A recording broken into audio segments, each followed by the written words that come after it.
Tugdual Derville, porte-parole de la Manif pour tous, délégué général d'Alliance Vita, est notre invité. Bonsoir. Bonsoir. Merci d'avoir répondu à notre invitation. Vous revenez à peine de la Manif pour tous, qui avait lieu à Paris aujourd'hui. Alors, encore une fois, les estimations sont très larges entre l'estimation de la police qui considère qu'il y avait entre 24 et 28 000 manifestants.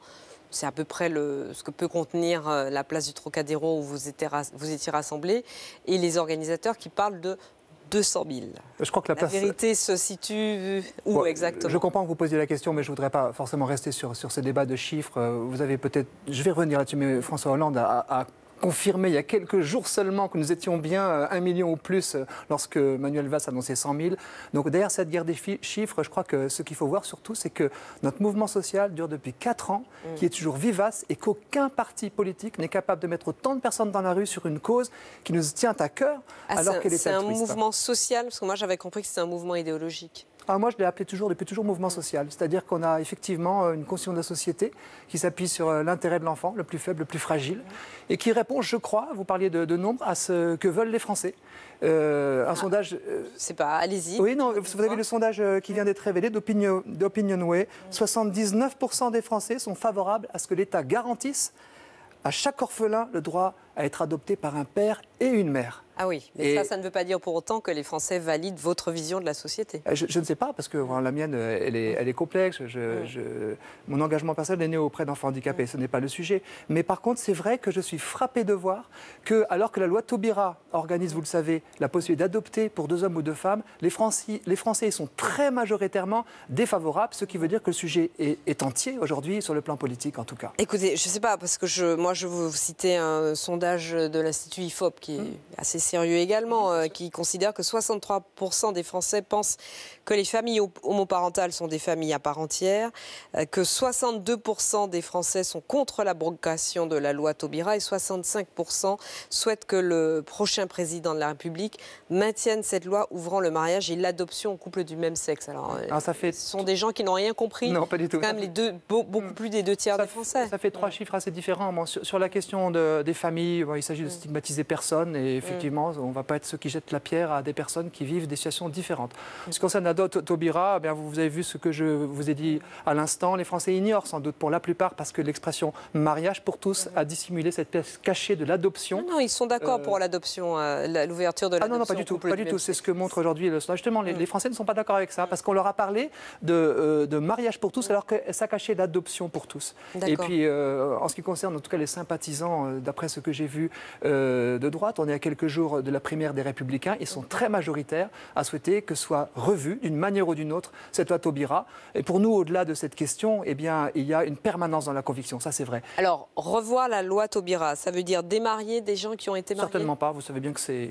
On a toujours dit l'inverse. C'est pas possible. Pas du tout. Donc, que va-t-il se passer? Il ne sera plus possible de se marier. Il était possible, ce ne sera plus possible. Les lois injustes dans tous les domaines sont faites. Les lois injustes sont faites pour être modifiées. En tout cas, dans la démocratie, il est parfaitement légitime de contester une loi démocratique. D'accord, donc ça veut dire qu'il y aura des gens qui auront été mariés, des personnes du même sexe qui auront été mariées, qui pourront rester mariées, mais d'autres personnes du même sexe ne pourront plus prétendre au mariage. Et vous savez, mais vous voulez qu'on reprenne toutes les lois pénales, les lois fiscales. Je ne suis pas sûre que constitutionnellement ce soit Quand le législateur modifie une loi, parce que la précédente, pensons à la peine de mort, a été considérée comme illégitime. Le législateur on ne revient pas en arrière. Le législateur ne fait pas de loi rétroactive et il ne crée pas non plus de loi qui crée une inégalité de traitement entre citoyens. Or, c'est ce qui va se passer. Vous le savez, notre position, c'est de dire qu'il y a une discrimination extrêmement injuste qui pèse sur les enfants lorsqu'ils sont délibérément privés, soit de leur père, soit de leur mère. On ne parle pas de la même chose. Eh bien oui, mais voyez. Je vous parle du fait que des gens, cette discrimination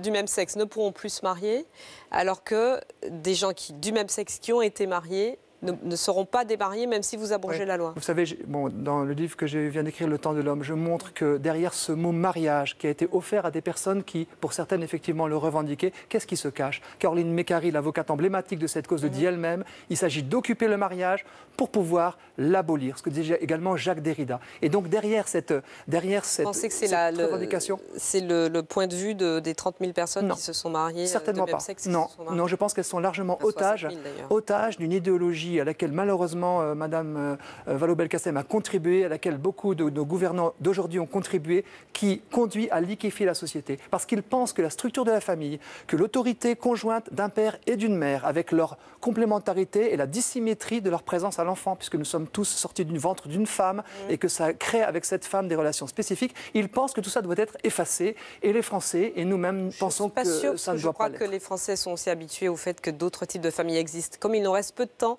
je voudrais vous montrer deux images de photos prises pendant le cortège d'un incident assez violent qui a opposé des militantes féminines à des manifestants.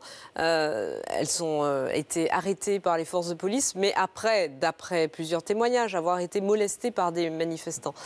On ne peut pas, dans votre cortège, on ne peut pas manifester une opposition à vos idées? Est-ce qu'il y a eu un blessé, une vitrine cassée, une voiture? Nous sommes dans un pays... Non, il y a eu des femmes molestées. Écoutez, nous sommes dans un pays... Si c'est moins grave. Nous sommes dans un pays qui est en quête de repères, qui a énormément de souffrance, où nous ne savons plus tellement notre identité, et nous nous disons les murs porteurs de l'écologie humaine, de notre anthropologie doivent être défendus. Les contre-manifestants... C'est normal de tabasser les féminines ou pas? Bien sûr qu'il est. J'ai toujours contesté toute forme de violence, et j'aimerais bien savoir ce qui s'est passé réellement. Voilà. Et quant à l'attitude des féminines, je la trouve absolument ignoble.